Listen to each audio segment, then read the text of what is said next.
여러분 안녕하십니까? 코로나19 확진자들 가운데 증상이 없거나 가벼운 이들이 머무는 곳, 바로 생활치료센터입니다.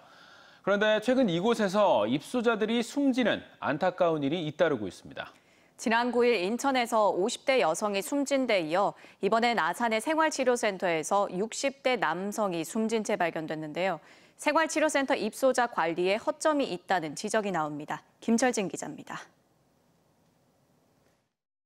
아산 생활치료센터에 입소한 60대 남성이 숨진 채 발견된 건 지난 18일. 지난 11일 코로나19에 확진돼 입소한 아빠와 연락이 안 된다는 딸의 신고를 받고 확인해 보니 방 안에서 숨진 A씨를 발견한 겁니다. 환자 한 명이 있고 내부 상황을 모른다. 근데 생활치료센터 내부 문이 잠겨 있다.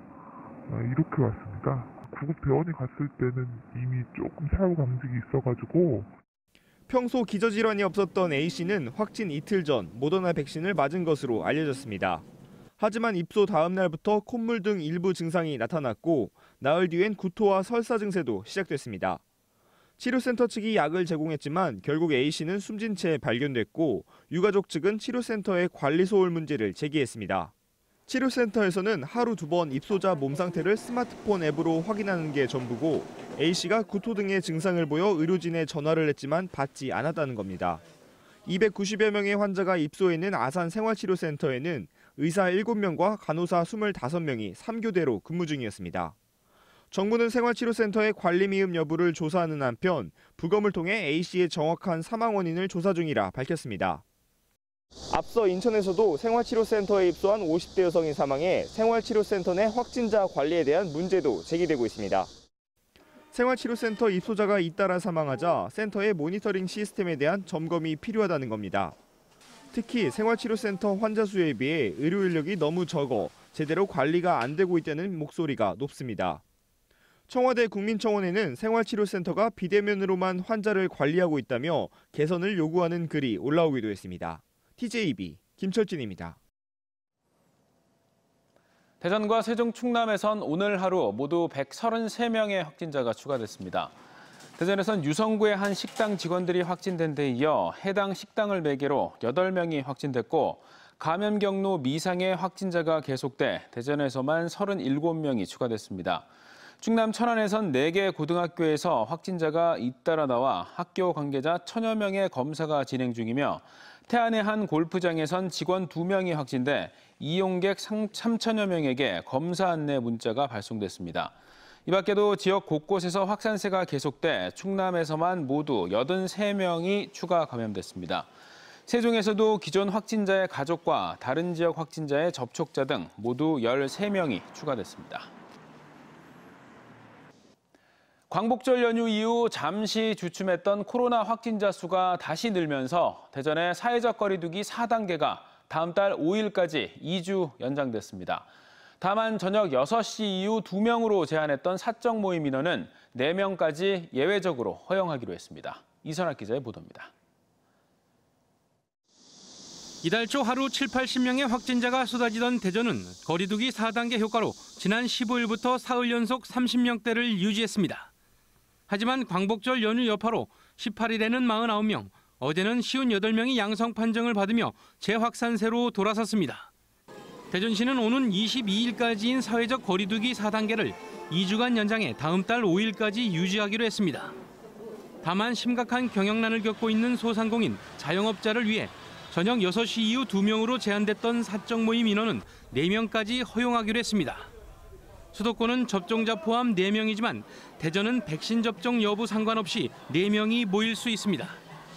유흥시설과 단란주점, 노래 연습장 등은 종전대로 집합을 금지하고 카페, 식당 등의 영업시간은 밤 10시까지 그대로 유지됩니다. 다만 대전의 최근 일주일간 하루 평균 확진자는 41.6명인데 30명대 수준으로 떨어져 안정적으로 관리되면 즉시 단계를 하향한다는 방침입니다.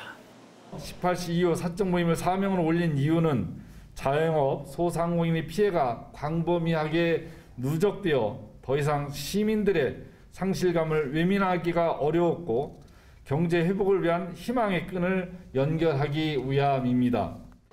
세종과 충남도 현행 3단계 거리 두기가 2주 동안 유지됩니다. 다만 2단계로 예외를 뒀던 보령과 서천, 태안의 경우 단계를 격상해 타 시군과 마찬가지로 3단계가 일괄 적용됩니다. 특히 수도권과 인접한 천안과 당진 등은 강화된 3단계를 유지하면서 취약 분야의 방역에 집중한다는 계획입니다. TJB 이선학입니다.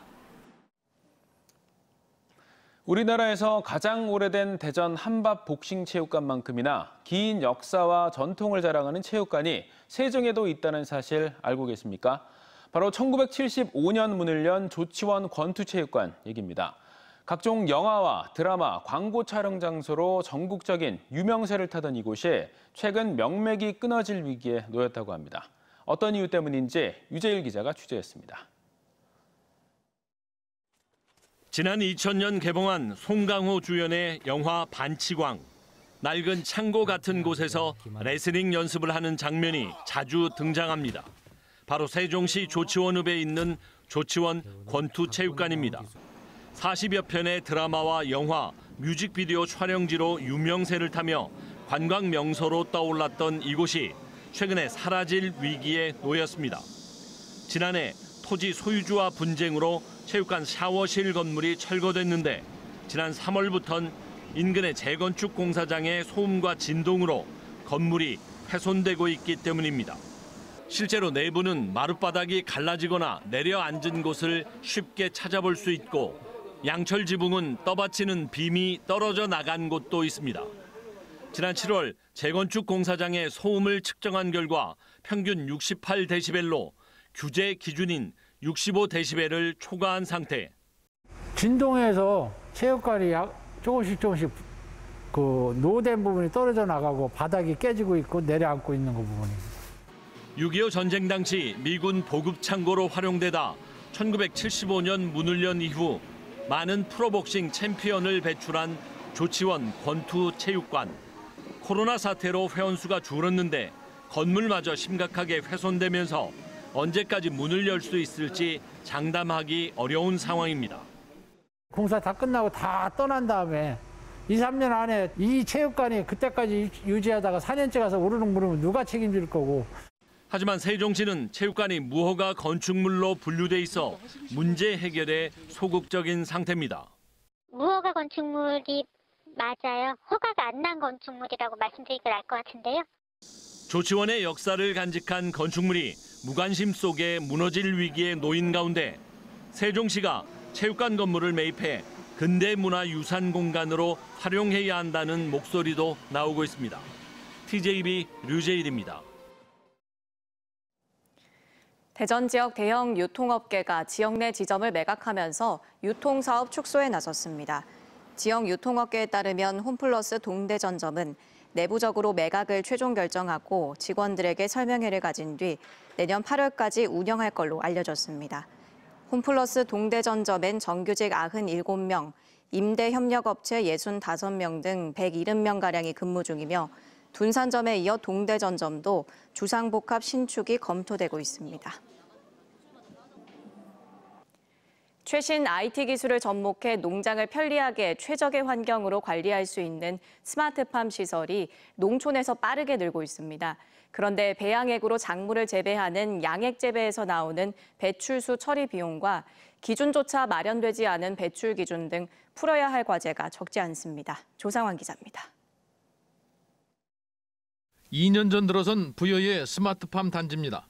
월등한 생산성 때문에 땅에서 재배하는 대신 작물이 필요한 양분을 모두 수용액으로 만들어 토마토 그루마다 일일이 호스를 연결해 직접 공급하는 양액 재배를 하고 있습니다.